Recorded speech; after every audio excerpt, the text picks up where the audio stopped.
Good morning, student of 11th class. Welcome by side of Commerce Insight, coaching institute Silvassa. पिछले lecture में हमने बताया था कि व्हाट इज कॉमर्स, कॉमर्स क्या होता है, कॉमर्स का क्षेत्र क्या है, एरिया क्या है, what are the areas of commerce. आज कुछ और बात बताएंगे जो इंट्रोडक्शन से रिलेटेड होगा पहले सेट में। दूसरे सेट में हम लोग अकाउंटेंसी तैयार करने के लिए रूल्स रेगुलेशन भी बताएंगे। पहले सेट में सबसे पहले हम लोग ये जानते हैं कि कॉमर्स जो स्ट्रीम आया, कॉमर्स की जो पढ़ाई शुरू हुई वो कब हुई, कहाँ हुई और सबसे पहले कहाँ हुआ। इसका चर्चा प्राय लोग नहीं करते हैं, ये अनबुझा सा रह जाता है, लोग नहीं जान पाते हैं या नहीं समझ पाते कॉमर्स कब चालू हुआ था, कॉमर्स के पहले क्या होता था जहाँ पे कॉमर्स था। ये commerce it means accountancy, it means वाणिज्य, ये ह्यूमन सिविलाइजेशन के साथ ही रिलेटेड है, ये कोई नया चीज़ नहीं है। प्राचीन काल से जब मानवीय सभ्यता का विकास हुआ उस समय से ही अकाउंटेंसी, कॉमर्स, ये सारा ट्रेड, सारा चीज चालू हो गया था। प्राचीन समय में जब राजतंत्र था, राजा महाराजा हुआ करते थे, तो उनके खजांची, उनके मंत्री जो खजांची होते थे, जो खजाना के मैनेजर होते थे या राज्य मंत्री होते थे या राजा खुद, ये अकाउंटेंट होता था जो अपने राज्य के वित्त की व्यवस्था को देखता था। और राज्य बलिष्ठ या शक्तिशाली उस वक्त कहलाता था जब उसके पास धन संपदा काफी होती थी। टैक्स वर्षों पहले से लगता था, राजतंत्र से ही टैक्स का प्रावधान था। धीरे धीरे समय के बदलाव के साथ साथ कॉमर्स का भी डेवलपमेंट हुआ, विकास हुआ, नए नए रूल रेगुलेशंस आए जिसके सारे हम लोग कॉमर्स को आगे बढ़ते चले गए। लेकिन ये एज ए स्ट्रीम, एक विषय के तौर पे, एक क्षेत्र के तौर पे, जैसे साइंस आर्ट्स होता है उस तरह से ये कब सेपरेट हुआ। सबसे पहले कॉमर्स की पढ़ाई केरल के कालीकट यूनिवर्सिटी में 1903 को हुआ। सबसे पहले कॉमर्स उसके पहले इकोनॉमिक्स के साथ अटैच था। जो भी विद्यार्थी या जो भी व्यक्ति इकोनॉमिक्स पढ़ता था वो कॉमर्स भी उसके साथ ही अंदर पढ़ता था, वो कॉमर्स कोई सेपरेट नहीं था। यानी कि कॉमर्स इकोनॉमिक्स से निकला है। 1903 में केरल के कालीकट यूनिवर्सिटी में सबसे पहले कॉमर्स की पढ़ाई शुरू हुई, धीरे धीरे फैलता गया। और सेकेंड वर्ल्ड वॉर के बाद जब इंडस्ट्रियल रिवॉल्यूशन हुआ तो इस रिवॉल्यूशन में, औद्योगिक क्रांति के इस काल में, ट्रेड एंड कॉमर्स का विकास काफी तीव्रता से हुआ।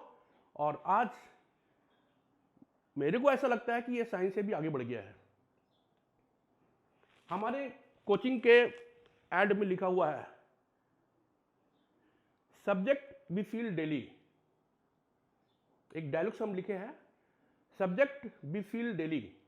कॉमर्स एक ऐसा विषय है जिसको हर लोग महसूस करते हैं या उसका प्रयोग करते हैं हर दिन।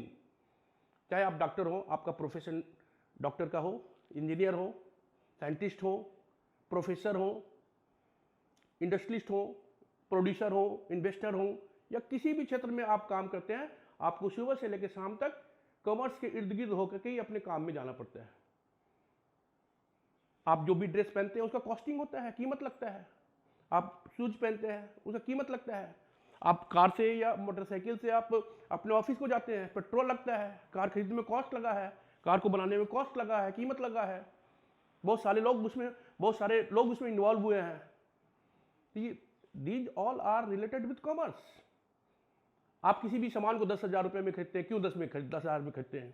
क्यों नहीं 1 लाख में खरीदते हैं? क्यों नहीं 50,000 रुपये में खरीदते हैं? क्यों नहीं 2,000 रुपये में खरीदते हैं? तो उसके पीछे कमर्शियल फैक्टर्स काम करता है। यानी कि नित्य, एवरीडे आप जो कुछ भी करते हैं उसमें कहीं ना कहीं कॉमर्स इन्वॉल्व है। आप खाना खाते हैं, कॉमर्स है। आप जितना भी फूड मटेरियल्स लाते हैं, खाने का सामान लाते हैं, उसका पीछे कीमत लगता है, उसका प्रोडक्शन होता है, उसका स्टोरिंग होता है, ट्रांसपोर्टिंग होता है। कल हमने आपको बताया था कि कॉमर्स क्या होता है, trade and aid to trade. उसमें हमने बताया था banking, insurance, transportation, warehouse, godown वगैरह वगैरह बताया था, कोल्ड स्टोरेज, और ट्रेड में बताया था कि होम ट्रेड, फॉरेन ट्रेड। तो हर चीज़, जो आप कपड़ा पहनते हैं, जो आप खाना खाते हैं, जिस एक्टिविटीज में रहते हैं, किताब कॉपी खरीदते हैं, each and everything is related with commerce, directly और इनडायरेक्टली। आप महसूस करें या ना करें, वो कॉमर्स है। तो कॉमर्स कुछ नया चीज़ नहीं है, ठीक है। अब कॉमर्स में क्या है कि 11th क्लास हमारा स्टार्टिंग है, बेस है। तो कोई भी मकान कितना मजबूत होता है वो डिपेंड करता है उसके फाउंडेशन पे, जो दिखता नहीं है, जो जमीन के अंदर में उस मकान का फाउंडेशन है, दैट इज बेस। मकान मजबूत होगा, मकान के ऊपर आप 10 स्टोरी तैयार कर सकते हैं, या 2 स्टोरी के बाद ही मकान गिर जाएगा। It depends upon the foundation of the building, उस मकान के फाउंडेशन पर डिपेंड करता है। तो 11th क्लास हमारा फाउंडेशन है। इसके नॉलेज का टेस्टिंग होकर के आपका मेन रिजल्ट नहीं बनेगा, क्योंकि ये जो 11th क्लास का एग्जाम होता है वो इंटरनल एग्जाम होता है, उसका असेसमेंट इंटरनल स्कूल या कॉलेजेज में होता है। 12th क्लास का असेसमेंट वो बोर्ड करती है, एजुकेशनल बोर्ड करती है, तो उसका असेसमेंट होता है। लेकिन फाउंडेशन हमारा 11 है। अगर आपका 11 में अकाउंटेंसी अच्छा है तो डेफिनेटली है कि आपका आगे अच्छा हो जाएगा, 12 अच्छा हो जाएगा, further class UG and PG आप जब जाएंगे तो अच्छा हो जाएगा। इसलिए 11th क्लास में अकाउंटेंसी को बढ़िया से समझना है कि अकाउंटेंसी है क्या, इसका रूल रेगुलेशंस क्या है, और कैसे हम लोग अप्रोच करते हैं। आप सभी जानते हैं, हम सभी जानते हैं कि हर काम को करने के लिए कुछ रूल एंड रेगुलेशंस, कुछ नियम कानून कायदा होता है। आप खेल में, क्रिकेट में जाते हैं तो उसका एक रूल रेगुलेशंस है, फुटबॉल ग्राउंड में एक रूल रेगुलेशंस है, स्कूल में रूल रेगुलेशंस है, घर में रूल रेगुलेशंस है। आप रोड में चलते हैं, ट्रैफिक रूल फॉलो करते हैं, लाल बत्ती, पीला बत्ती और हरा बत्ती के नियम को पालन करते हैं, जेब्रा क्रॉसिंग को देखते हैं, रोड में व्हाइट दागी स्पॉट बनाया जाता है, फुटपाथ पे कैसे चलना है, ये सारे नियम है रोड में चलने का। घर में आप खाना खाते हैं, उसका भी नियम है। आप ऑफिस से आते हैं, कपड़ा बदलते हैं, हाथ पाँव धोते हैं और बढ़िया ढंग से बैठ कर के कंफर्टेबल तरीके से खाते हैं। तो हर काम के लिए कुछ रूल एंड रेगुलेशंस होता है। उसी तरह हमारे बिजनेस में हम क्या खरीद रहे हैं, क्या बेच रहे हैं, कितना लाभ ले रहे हैं, कितना हमारा कॉस्टिंग हो रहा है, ये सबको एक सिस्टमेटिक रूल एंड रेगुलेशन के अंदर में लिखा जाता है। ये रूल एंड रेगुलेशंस को ही हम लोग बोलते हैं प्रिंसिपल ऑफ अकाउंटिंग। अकाउंटिंग के सिद्धांत, लेखांकन के सिद्धांत, ठीक है। तो इसी प्रिंसिपल को हम लोग यहाँ पे फॉलो करते हैं। इसके पहले एक नया चीज बता रहे हैं, जो चीज किताब में नहीं मिलेगा। एक नया बात बता रहे हैं जो किताब में नहीं मिलेगा, और आपको उस पर ज्यादा फोकस देने का जरूरत नहीं है, क्योंकि उस बात को हम लोग डिटेल में दूसरे तरीके से भी सीखेंगे। अप्रोच, अप्रोच क्या होता है? Approach,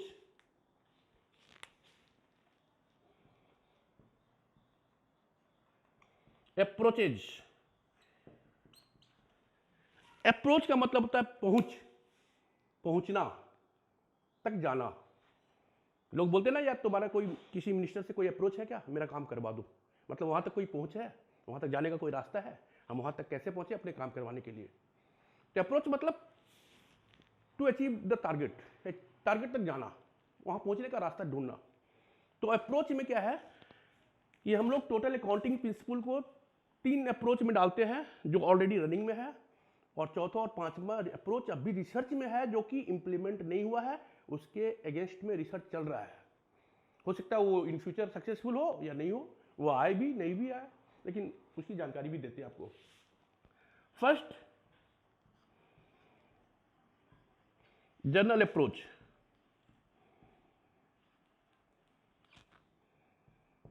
second,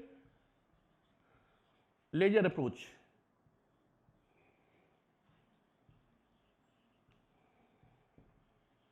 equational approach.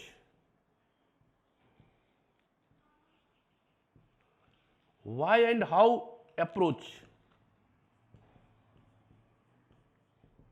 Spiral development approach. ये 5 अप्रोच है, जिसमें से ये 3 ऑलरेडी रनिंग में है।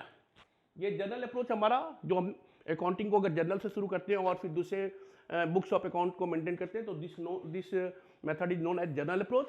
अगर हम अकाउंटिंग को लेजर से शुरू करते हैं तो this is known as ledger शुरू करते हैं, फिर लेजर से जर्नल में जाते हैं, फिर अदर बुक्स ऑफ अकाउंट में जाते हैं, तो this is known as ledger approach.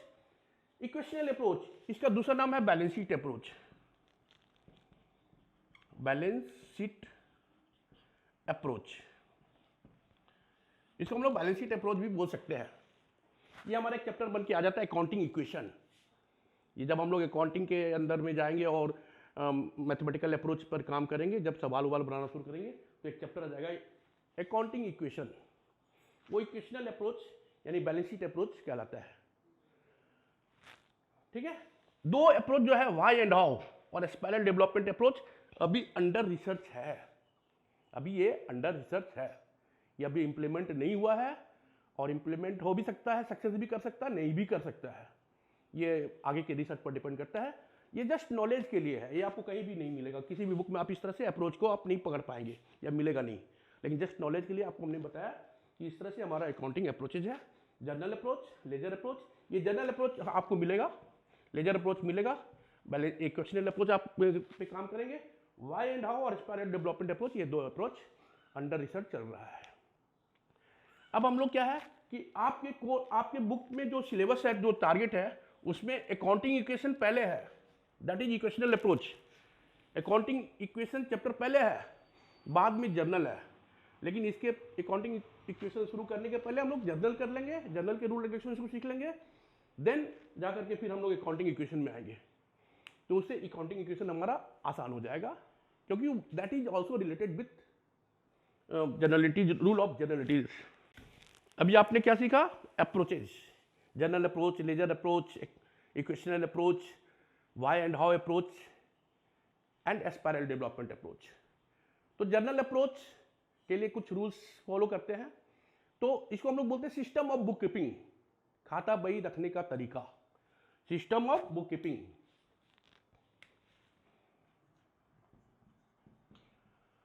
System of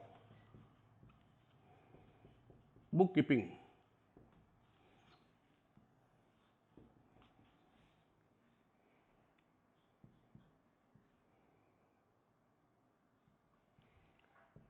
Indian entry system,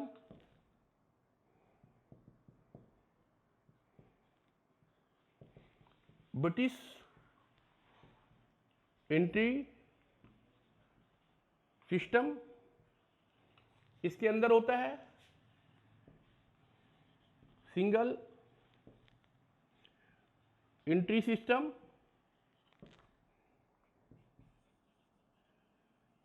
double entry system, cash system. ये दो सिस्टम होता है, इंडियन एंट्री सिस्टम, भारतीय लेखा पद्धति, ब्रिटिश एंट्री सिस्टम। इसके अंदर में सिंगल एंट्री सिस्टम होता है, इकारा लेखा प्रणाली, डबल एंट्री सिस्टम होता है, दोहरा लेखा प्रणाली, और कैश सिस्टम होता है, नगद प्रणाली। तो ये double entry system is latest modern scientific universal system. This system is latest system, modern system, scientific system, universal system. तो हम लोग जितने भी अकाउंटिंग आइडिया को रखते हैं, वो डबल एंट्री सिस्टम को ध्यान में रख के ही करते हैं। इसके रूल एंड रेगुलेशंस को ही हम लोग अडॉप्ट करते हैं, उसको ही फॉलो करते हैं, उसके नियम को ही हम लोग पालन में लाते हैं। तो अभी हमारा जो फोकस एरिया है वो डबल एंट्री सिस्टम है, दोहरा लेखा प्रणाली, डबल एंट्री सिस्टम। इसको हम लोग दूसरा नाम भी देते हैं golden rule of accountancy, golden rule of accountancy, खाता बही का सुनहरा नियम, जो कि कभी बदला ही नहीं है। इसके बिना हम किसी भी अकाउंटिंग सिस्टम को नहीं रख सकते, नहीं बना सकते, और उस तरह से हम सक्सेसफुल नहीं हो सकते हम अपने ऑब्जेक्ट को जानने के लिए। The main object of any businessman is to earn profit. किसी भी व्यापारी का मुख्य उद्देश्य क्या होता है? लाभ कमाना। तो एक साल बिजनेस करने के बाद जनरली हम लोग जो भी अकाउंट्स बनाते हैं वो 1 ईयर का होता है। ये मंथली भी हो सकता है, डेली भी हो सकता है, वीकली भी हो सकता है, ये कभी का भी हो सकता है। ये it depends upon the nature of the business, it depends upon the motto of the businessman. Businessman का क्या मोटो है? वो कोई टाइम बीइंग के लिए कोई बिजनेस कर रहा है क्या, या वो लॉन्ग टाइम के लिए बिजनेस कर रहा है, वो शॉर्ट टर्म कर रहा है, लॉन्ग टर्म कर रहा है? It depends upon so many situations. तो ये डबल एंट्री सिस्टम जनरली जो है आमतौर पे बिजनेसमैन 1 साल का खाता बनाता है, that year is known as accounting year. ये अकाउंटिंग ईयर 12 महीने के पीरियड को हम बोलते हैं। ये फ्रॉम जनवरी टू दिसंबर होता है, that is known as calendar year. From April to March होता है, that is known as financial year.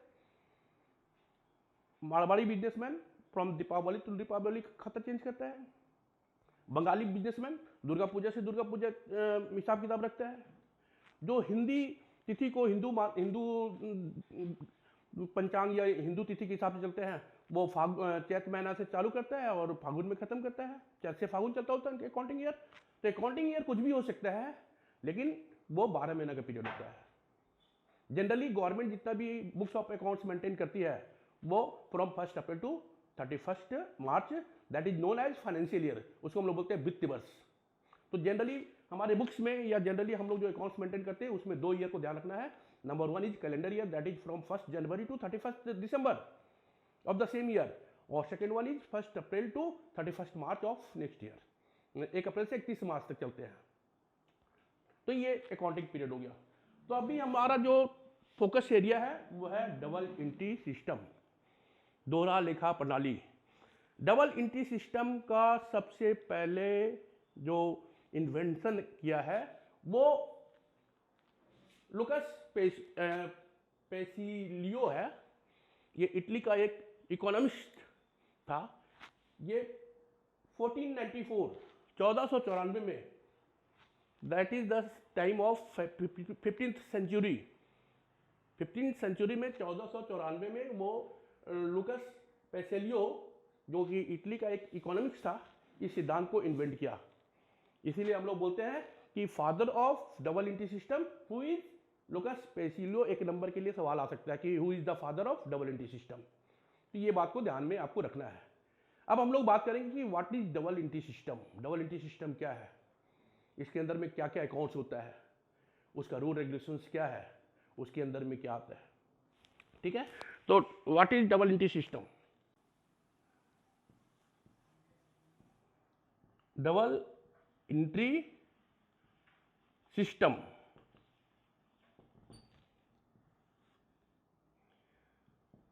double entry system is that system in which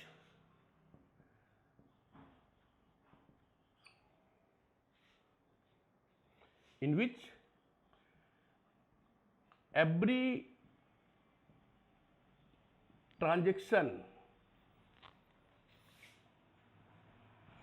have its double effects, one in debit side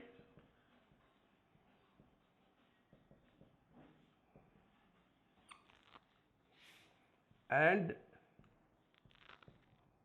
other in credit side.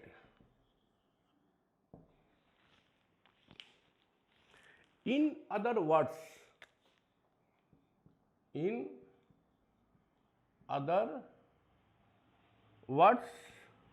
we can say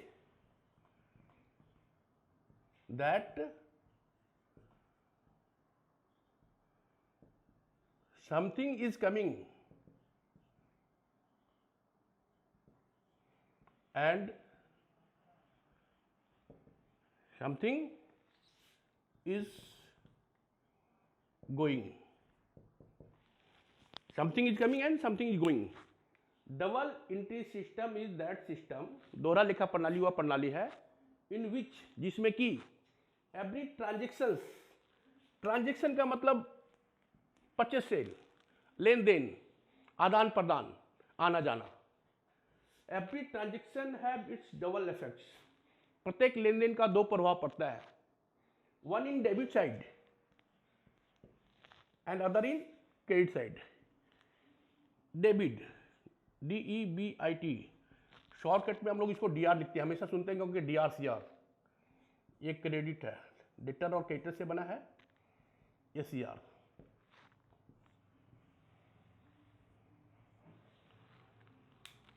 one in debit side and other in credit side. In other words, we can say that something is coming and something is going. कुछ आता है कुछ जाता है. आप इस बात को रियल लाइफ में लो. आप बुक स्टॉल में जाते हैं, दुकानदार को बोलते हैं भाई साहब अकाउंटेंसी का बुक देना, वो बुक देता है. आप बोलते हैं भाई कितना पैसा हुआ, वो बोलता है 400 रुपया, आप 400 रुपया उसको देते हैं. तो आप ट्रांजेक्शन कर रहे हैं क्या? Purchase of book, this is transaction. आप किताब खरीद रहे हैं. तो ये हमारा क्या बोलता है? Something is coming and something is going. Something is coming and something is going. कुछ आ रहा है कुछ जा रहा है. तो आपके पास क्या आ रहा है? बुक आ रहा है. और क्या जा रहा है? पैसा जा रहा है. आप किसी भी तरह का ट्रांजेक्शन कर लो, कैश ट्रांजेक्शन कर लो, क्रेडिट ट्रांजेक्शन कर लो, या किसी भी और भी तरह का चेक से पेमेंट, बिल से पेमेंट, या दूसरे ढंग का भी किसी भी मोड का ट्रांजेक्शन आप करिए, something is coming and something is going होता ही है. तो this system is known as double entry system, क्योंकि एक ट्रांजेक्शन का टू इफेक्ट्स है, कुछ आना है कुछ जाना है. सिमिलर अमाउंट का, अगर 400 रुपये का बुक आ रहा है तो 400 रुपया भी जा रहा है. तो one hand is books come in and cash is going out. तो इसलिए ये डबल एंट्री सिस्टम, दोहरा लेखा प्रणाली, यानी कि एक लेन देन का दो प्रभाव पड़ता है. इसको हम लोग डेबिट और क्रेडिट से इंडिकेट करते हैं. जो कुछ हमारे पास आता है दैट इज डेबिटेड, और जो हमारे पास से जाता है दैट इज क्रेडिटेड. अभी हमने कहा कि something is coming and something is going, something is coming and something is going. कुछ आ रहा है कुछ जा रहा है. तो जो आएगा उसको हम लोग डेबिट बोलेंगे, और जो जाएगा उसको हम लोग क्रेडिट बोलेंगे. ठीक है. Under this system, under this system there are three types of account.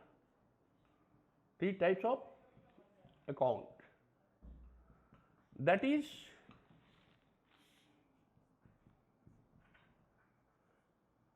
personal account, real account,